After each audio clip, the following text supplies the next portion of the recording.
Telangana assembly సమావేశాలను పొడిగించాలని ప్రతిపక్షాలు BAC సమావేశంలో కోరాయి. సర్కార్ అసెంబ్లీ సమావేశాలను సకాలంలో నిర్వహించలేదని మండిపడుతున్నాయి.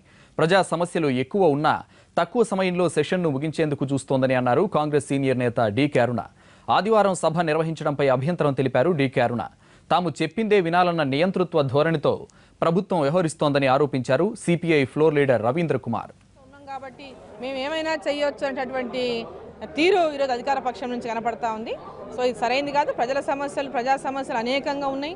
ఈరోజు ఈ రాష్ట్ర ప్రభుత్వం చేస్తున్నటువంటి అనేక ఈరోజు మిషన్ కాకతీయనే కానీ, మిషన్ భగీరథనే కానీ, ప్రాజెక్టుల డిజైన్ల మార్పులోనే కానీ, అదే కాకుండా విద్యా సంస్థ పిల్లల ఫీజు రియంబర్స్మెంట్లే కానీ, స్కాలర్షిప్లే కానీ, అదేవిధంగా కేజీ టు పీజీనే కానీ, ఇలాంటి అనేక అందరికీ ఉద్యోగాలే కానీ, ఇవంటి ఎన్నో సమస్యలు, ఎన్నో ఇష్యూస్ ఉన్నాయి. ఈరోజు మహిళల పట్ల జరుగుతున్నటువంటి అఘాయిత్యాలే కానీ, మహిళలపైన ఇప్పుడు షీ టీమ్స్ అంటున్నారు, అఘాయిత్యాలు పెరిగిపోయినాయి.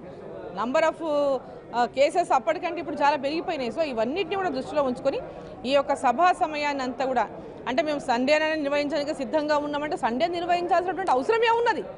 మీరు ఎందుకు ముందు ప్రారంభించలేదు సభని? ప్రతిపక్షాలు బీఎస్సీలో రాష్ట్ర ప్రభుత్వం ముందుగా పకడ్బందీగా ఒక ప్లాన్ ఏర్పాటు చేసుకొని మేము చెప్పినట్టే మీరు అందరు వినాలనే ఒక నియంతృత్వ పోకడలో ఈ ప్రభుత్వం ఉన్నది. ఎందుకంటే శీతాకాల సమావేశాలు జరపకుండా చాలా రోజుల తర్వాత ఈ బడ్జెట్ సమావేశాలు తప్పని పరిస్థితుల్లో 16 పని దినాలు కలుపుకొని బడ్జెట్ మ్యాండేటరీగా పాస్ చేసుకోవాలి. కాబట్టి తప్పని పరిస్థితుల్లో ఈ సమావేశాలు ఏర్పాటు చేయడం అనేది జరిగింది.